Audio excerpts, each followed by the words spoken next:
Well, we're going to get started here. So we're excited that you're able to join us. We're thankful for the opportunity. Yes, good to see all of you. VisionWorks Consulting is a consulting organization that's been around for 18 years. We're committed to partnering with organizations and putting their vision to work. That is our goal. We want to come alongside organizations that have a cause that they're passionate about and that's advancing the kingdom. And we're like professional second fiddles. We come alongside you and bring harmony to lead. Right. So today we're going to talk about boardmanship. It's a big topic, but it'll be very helpful. And every nonprofit 501c3 has a board as a requirement. And so we're going to be focusing toward two specific targets. One, if you're an executive director and you're thinking, boy, our board could improve, this might be something that you could direct them to and help them learn how to become a better board member. Yeah, there's always room to learn. I mean, even if you've been a board member a long time, you might hear some things today or share some things today that will help you keep learning.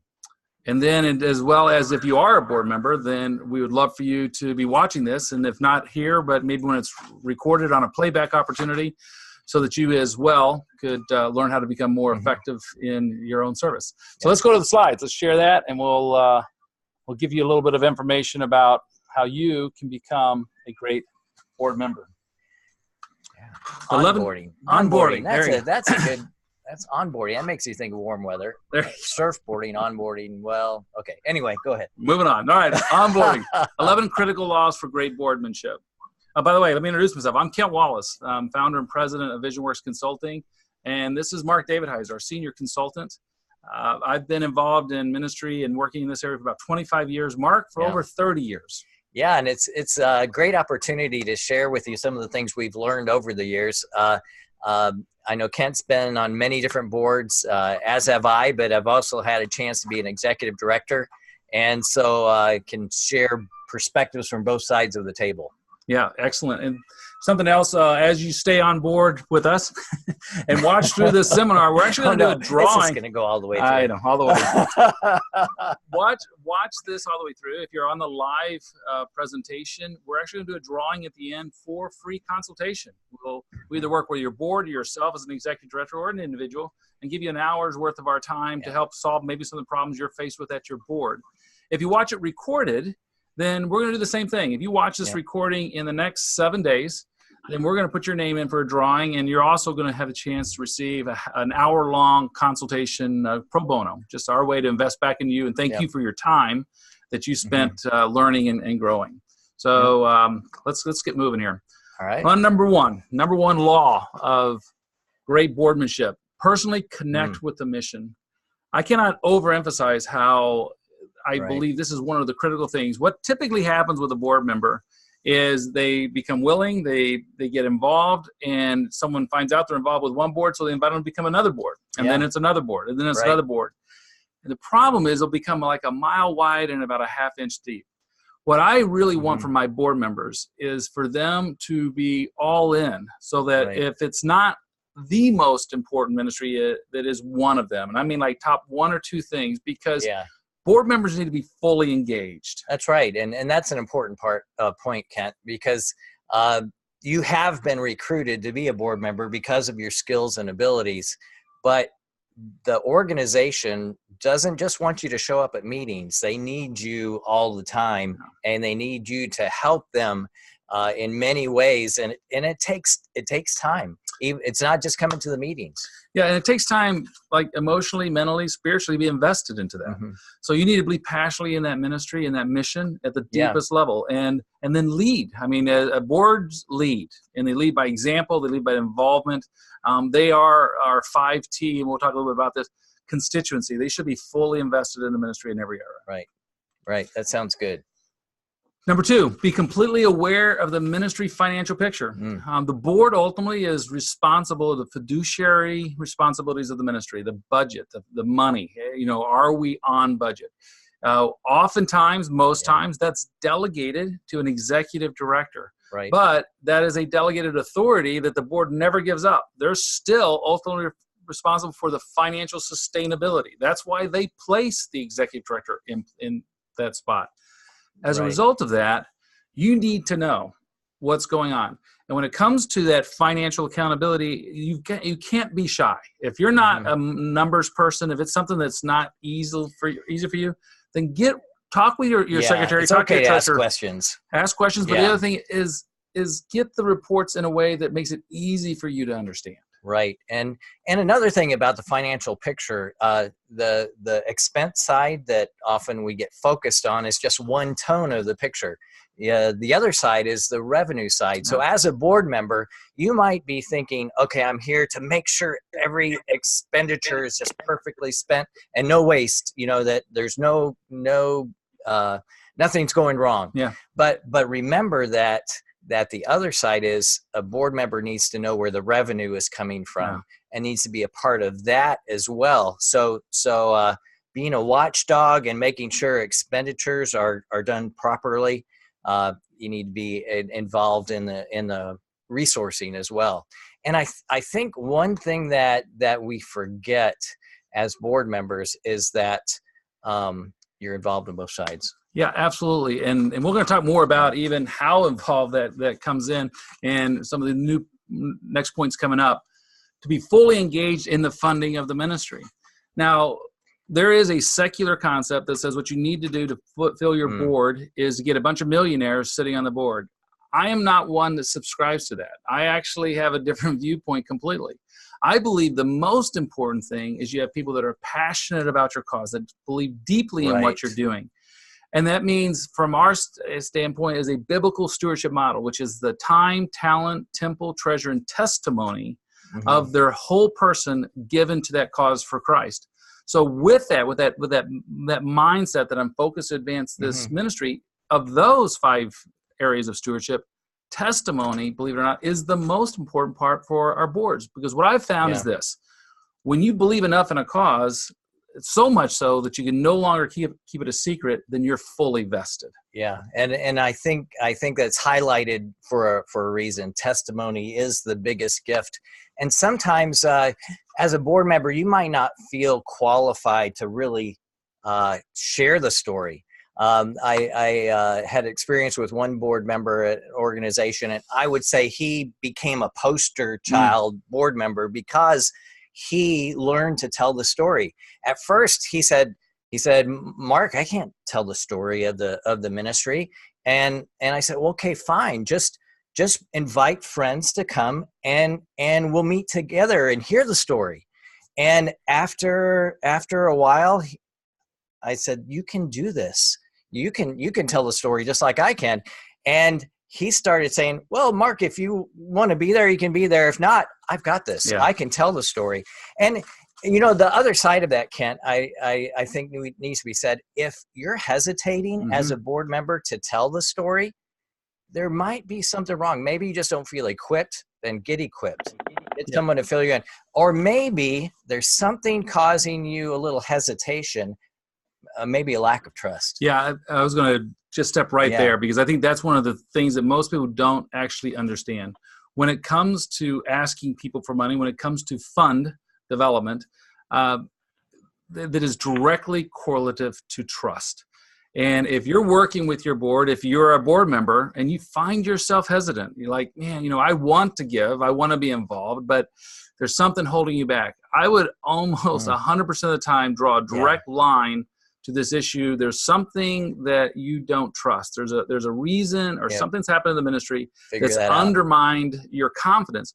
So just like Mark just said, the next step is you need to find out why. You need to sit down with your executive director and you need to express your concerns. Because going back to a previous slide, we need you to be the ambassadors. We need you to be the one that believes the deepest in your soul that this is a ministry worth fighting for.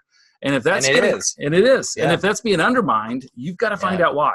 Because that correlation between trust and giving is 100%. So you've got to make sure we get that resolved. Yeah, because and I know the hesitation is there because your reputation is on the line. Absolutely. And if you put yourself out there, that's something you don't want to lose. You can give a little time, give a little treasure, give a little this or that, but testimony is huge. Yeah. We have an organization I've worked with for a number of years now, and one of the things that their board does to be completely empowered is they actually do cottage meetings. The other thing they do is they do tours. So they're completely empowered and enabled to invite friends over to their home for a very casual evening where they get to have in a very, very comfortable, casual way, have their friends hear directly from the executive director what the ministry is all about. Another one is where they invite them to the property, just as you were sharing, and they get to tour. And the only responsibility of the board member is just get them there. Right, just get them there. We'll do the steaks. We'll do the tour. We'll do everything. What day is the steaks on? Steaks I'll be there. Tuesday at 5:30. So with that, and what builds confidence is the idea. Number 4 is to become an expert of your ministry and how they serve their mission. You need to know this ministry. You need to know it better than anybody else. Now, part of that, and I want to really kind of counsel and coach the board here as a whole, you need to have an onboarding process. That's a huge point. Absolutely. You need a package that gets them involved for when they're involved. In other words, the first meeting they attend should not be the first minutes they see. What I recommend is an onboarding package that would have, of course, the board job description, expectations, core values, bylaws, all those things. That's standard. But in addition to that, I would have a year's worth of minutes included. Now, if you're meeting quarterly, that's 4 different packages of minutes. But so they can read ahead of time and learn about what the board has been talking about. In addition to that, it's all the marketing materials about what the ministry is, how they serve, what they're trying to accomplish.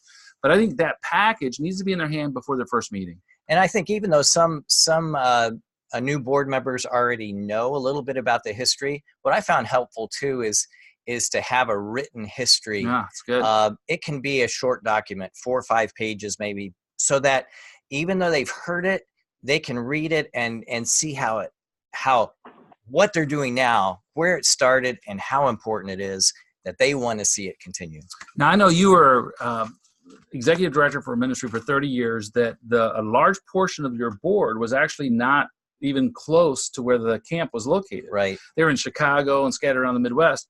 But you made it intentionally. Every year, you would have a board meeting on site while the ministry was going on. Talk to me about that. Oh, that fits this perfectly because and it'll fit in with some other things. But once a year, we made sure we had a board meeting on site while staff were there, and it was just at the end of our busy season of ministry, and they could hear firsthand testimonies from the staff of the impact of what everybody had been working towards all year.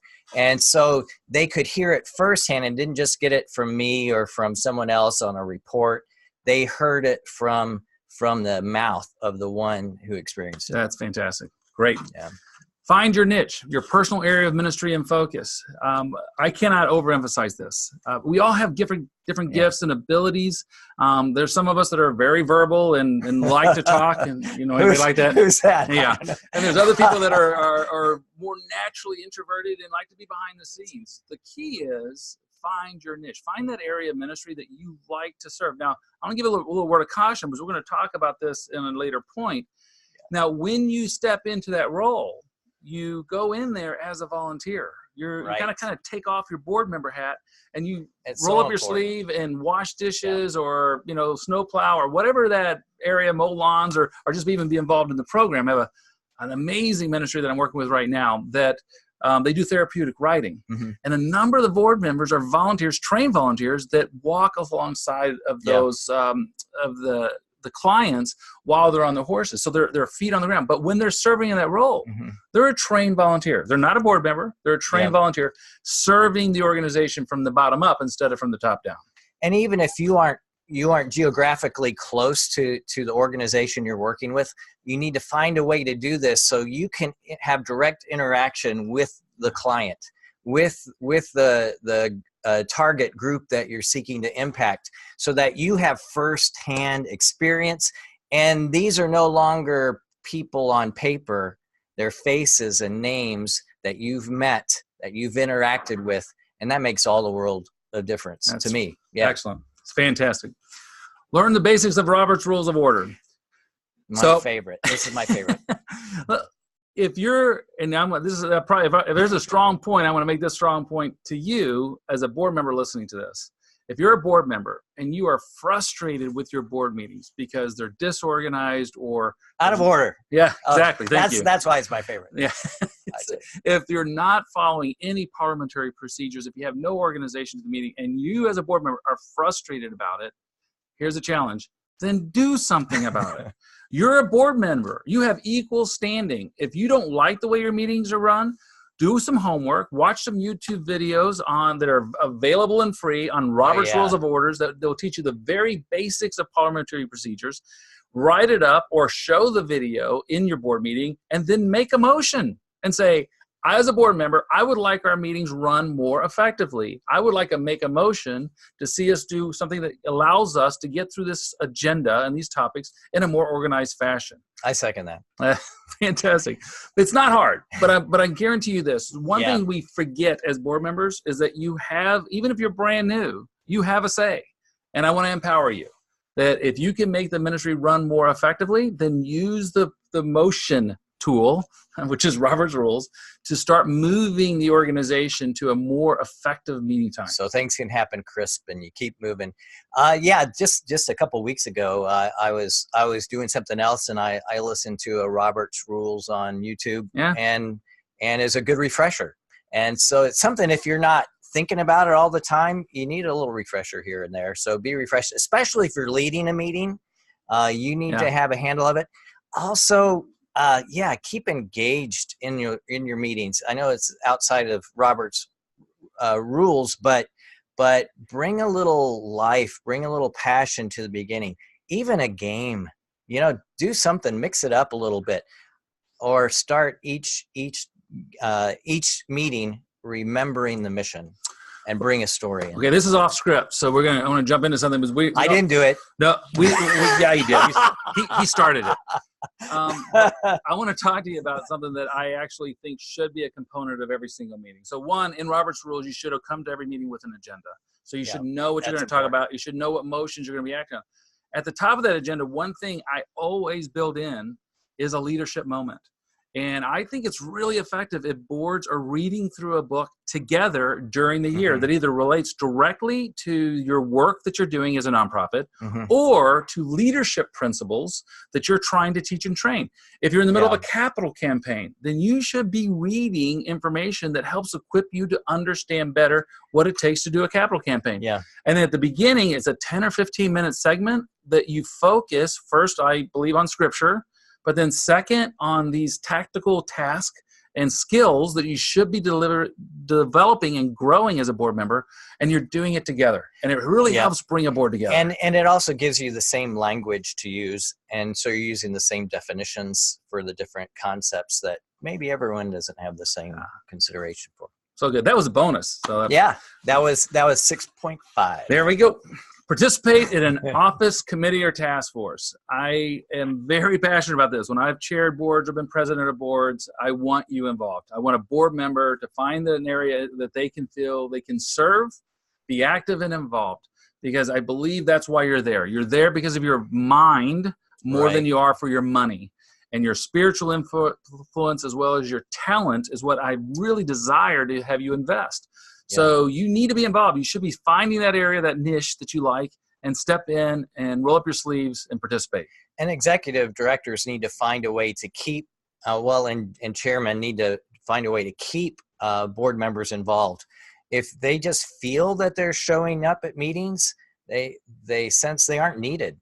And so one difference between a committee and a task force that just to refresh your memory, a task force is a short, specific task with a specific length of time and maybe a smaller group of people to accomplish something that's needed quick and immediate. I kind of lean towards task force over committees, even though committees can have an important aspect. But I know my experience, it's like I have trouble remembering if we weren't real active for a season. It's like, I don't remember what committees I'm on. But a task force, it's like, okay, I can do a specific measurable time, measurable outcome. Let's do it. Yeah, it's very common for an organization when it starts to form a board with bylaws that write in committees, because quite honestly, you might have one part-time staff person that's your executive director, and then they eventually become full-time. So all the work is being done by the board, and we oftentimes refer to them as working boards because they're doing all the work.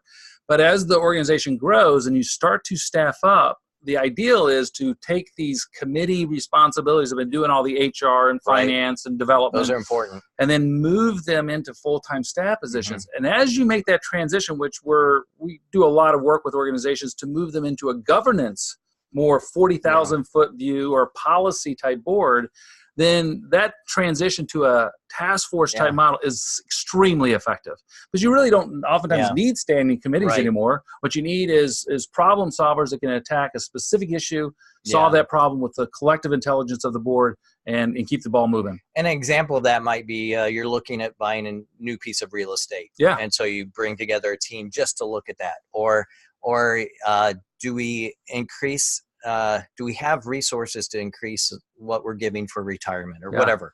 And so it's a specific thing, but they need to be addressed, but they don't need to always be standing. That's great. They can sit down on occasion. There you go. Standing meetings go faster, by the way.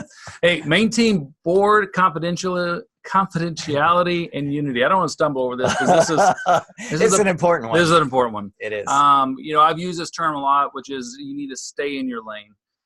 When you have your meetings, and what happens in a board meeting needs to stay in a board meeting. You build trust and unity in a board meeting by being able to feel like I'm safe to share my opinion, even if nobody else agrees with it.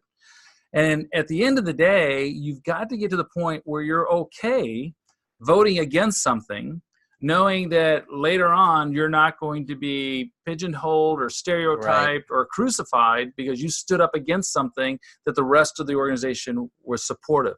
At the same time, once you do have a vote and you've come to a conclusion, this is the direction of the ministry, you are a board member first with an opinion, a position. Yes, that you need to bring to the table. You need to have your voice. Yep. But secondly, and the unity is, at the end of the day, when you walk out of that meeting, you are a board member that supports the decision of the board. Right. You may completely disagree inside, but at the end of the day, you're on that board, so you support the board's decisions. Yeah, and one of the questions that comes to mind, Kent, is, okay, what can we talk about?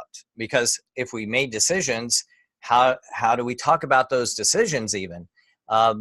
I think a good way to do it is in the board meeting, have a plan of action. Okay, we made this decision. What's our plan of making this known? That's good. So that a specific person in a specific way at a specific time can then make that communication. And in points of difficulty or crisis, it's even more important. Absolutely. So that there might even be one spokesperson identified. Yeah. I think that's really key. There's going to be times, and unfortunately it is just the life of organizations and ministry, that you may have a crisis. And it might be a big enough crisis that it attracts media attention. I've been part of 2 organizations that have been through that very thing, where there was something that occurred and it created a bit of a buzz in the community. The board met, they made a decision, and then because we knew there could be a great opportunity that somebody might kind of be waiting outside, literally the press, to interview one of the board members, we've chose a spokesperson, an individual that would be the singular spokesperson to address any public conversation. Yeah. So when another board member is approached, they would simply say, I appreciate your question. Actually, Mark Davidheiser is handling all those questions. So if you'd like to set a time to speak with him, he'd be happy to answer those questions. Once again, for unity of thought and message, especially on sensitive issues, this becomes really critical. Because you don't want 4 different stories on the same issue being out there just because people tend to say it differently. And even well-meaning people, you get the story mixed up. That's correct. That's correct. Good. Number 9, stay out of operations. This is a stay in your lane conversation. Yeah, that's your driving scenario though. Yeah, talk to me a little bit about your experience with when this can sometimes go a little sideways. Yes, sometimes. I mean, again, well-meaning individuals, well-meaning board members have the best of intentions, But if they cross over and veer into another lane, it causes confusion, and it can be dangerous to an organization. An example would be if a board member saw something in their area of expertise that they would like to see changed, and they went to a staff person and said, I think you need to change this.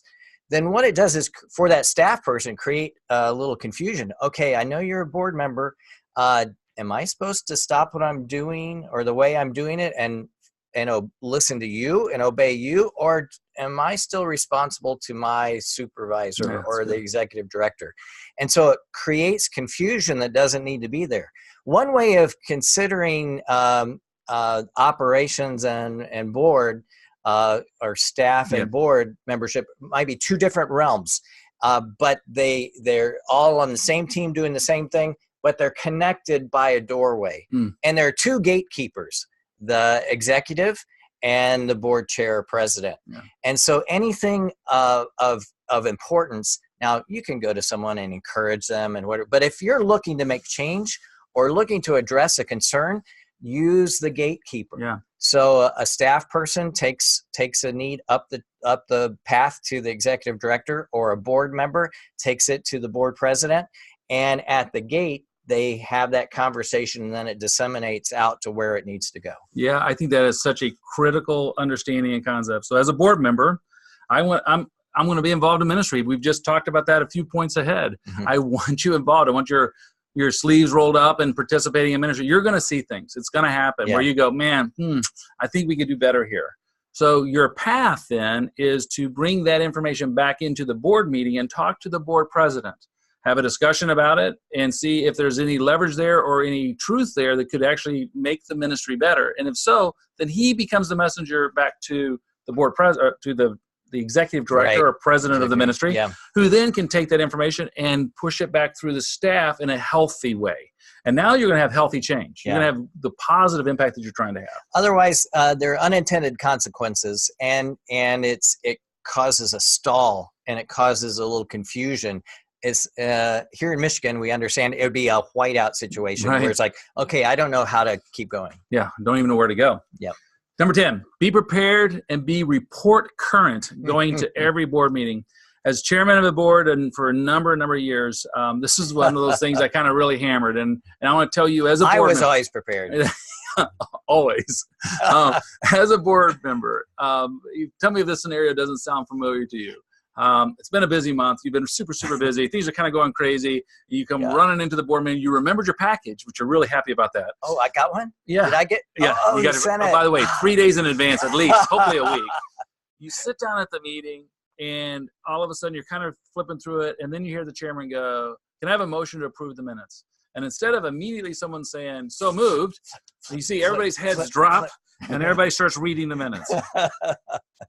That's not what we want to have happening here. I've been there, I have to say. I have too. Don't get me wrong. I have to. So what a good, great board member does is actually reads through all of the minutes, reads through all of the questions, reads through everything, the reports that are all there in advance. So that's why we want to get it to them at least 3 days, hopefully a week ahead of time before the board meeting. and I'm kind of grab a highlighter, grab a pen, and make notes if there's questions, in the minutes, if there's questions on the reports. When it comes to the reports, don't read the report from top to bottom. That's the report is written so they can be read in advance, and then the board meeting can be used talking about critical issues. Use that time wisely. Not rereading stuff that's already been done. Yep. And another thing, that's a great point, Kent. And another thing along this line is, if a question comes up and it's Monday before the meeting, you have time to even ask that question and get that answer before the meeting. Yeah, fantastic. All right, number 11. Yes, number 11 is one of my favorite numbers. Because it's one you can read backwards, and it's the same. There you go. How about be an active listener and informed speaker at every meeting? What that means is simply this, is we spoke about this before. There's different personalities, there's different temperaments. Some of us are verbose, like somebody I know here. And wasn't me again.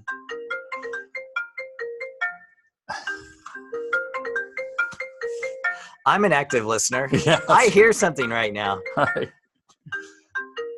Can you just cancel the call? Sorry. Well, you know it's live whenever we have these live opportunities that they get to jump into us. So what does it mean to be an active listener? It means to be informed speaker and listener. In other words, you need to know what you're talking about. You need to be addressing the issue as you're going along. And as an active listener, then what you're doing is you're actually acknowledging the person that's speaking. You're staying engaged. You're not formulating your answer. That's a good point. Before they finish saying what they're saying, which, by the way, I'm guilty of doing that, especially with my wife sometimes. Like, I know where you're going. I know what you're saying. So let me just answer that without you having to get to the end of that sentence. Yeah, so you're that guy. Yeah. No, I'm not that guy. You're that guy. Yeah, I am that guy. So what a better idea is listen actively, take notes of what they're saying, and then when they're done, formulate your position and then state it clearly and succinctly. Now, if you're more of an internal processor, how do you handle that? Yeah, if you're an internal processor, you need to know the board needs to hear your voice. And even though you may not say everything that comes to your mind, and if you hesitate to do that, you might make notes for yourself. Say, I want to make sure I bring up this point.